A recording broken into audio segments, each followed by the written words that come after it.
Hey friends, it's Tasha, the Bitchin' Dietitian. I'm here to show you that counting carbs does not have to be that hard. Today I am making a breakfast dish, and it is from one of my favorite websites, tasteofhome.com. It is a cheddar butternut squash clafoutis. Clafoutis is traditionally a French dessert, but this one has been changed and adapted to be a savory breakfast dish. First, I'm going to preheat my oven to 400 degrees. Okay, so to start off, the recipe calls for 3 cups of peeled and cubed butternut squash. Walmart sells a bag that is already exactly 3 cups. So, quick and easy. Butternut squash does have carbs. This whole bag has 60 grams of carbs. But of course, our recipe has the nutrition information, so we don't actually have to figure this out as we go. Next, we drizzle the butternut squash with 2 teaspoons of olive oil. Olive oil does not have carbs. It is a healthy fat. Next, we need 1 teaspoon of minced fresh rosemary. And I have rosemary that I grow outside of my herb garden, so I'm going to chop it up. And the rosemary is going to go in my skillet. Next is thyme. If it's fresh, it's a teaspoon. If it is dried, half a teaspoon. So I have dried. Next is half a teaspoon of salt and 1/4 teaspoon of pepper. I'm going to toss it all up in my skillet to get it nice and coated. Beautiful. So the oven is preheated. We're going to put this in and let it roast for 15 to 20 minutes. For the next step, we're going to mix several ingredients in this bowl, starting with 4 eggs. Eggs do not have carbs.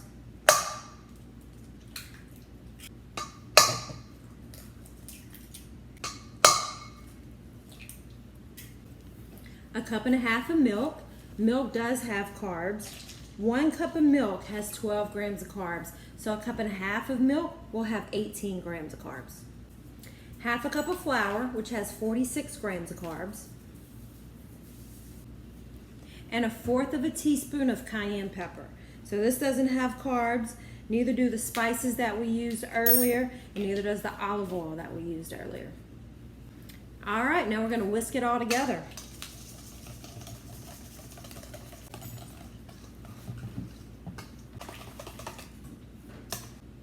Next, the recipe calls for 2 cups of shredded white cheddar. I tend to use whatever cheese I have on hand. Currently, I have some sharp cheddar and some Fiesta blend, so I'm going to put those in. And remember, cheese does not have carbs. So I have a cup of cheddar and a cup of Fiesta blend. Next is 1/4 cup grated Parmesan and Romano blend. And we're going to stir in the cheese.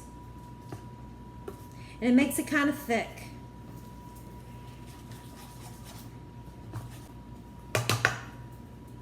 There you go.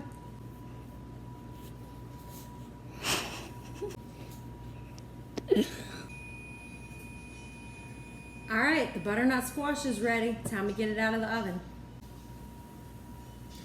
So the recipe says to bake it until it's just tender. So I like to check it, and it is just tender. So now I'm going to remove it from the skillet and put it in another bowl.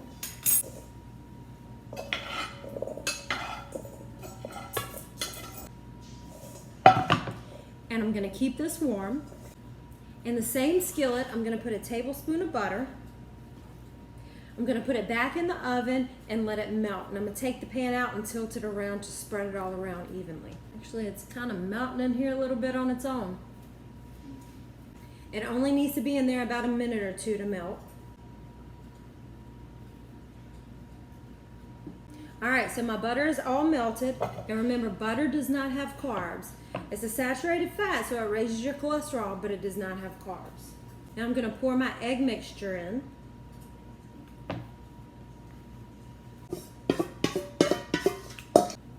And I'm gonna top this with the roasted squash. I like to kind of spread the squash around a little bit just to make sure it's all even in there. All right, looks great. The recipe calls for a tablespoon of minced chives, and it is supposed to go on after you have baked this. I've done it that way and I feel like they just kind of roll off. I like them to be more baked in, so I'm gonna chop them up now and put them in here. And actually, I have green onions growing outside, so I'm gonna use green onions instead of chives. Beautiful. Now, back in the oven for 30 to 35 minutes. Fun fact, did you know that you can grow green onions from the bulb that you cut off of the green onions that you buy in the store? I pulled this one up from my garden. It actually doesn't have a bulb, but you can still see where the roots are. So you could cut this all the way off, you could replant it, and it would grow more green onions. This is a breakfast dish, but I'm cooking it in the evening, so while my clafoutis is in the oven, I might have a sip of wine.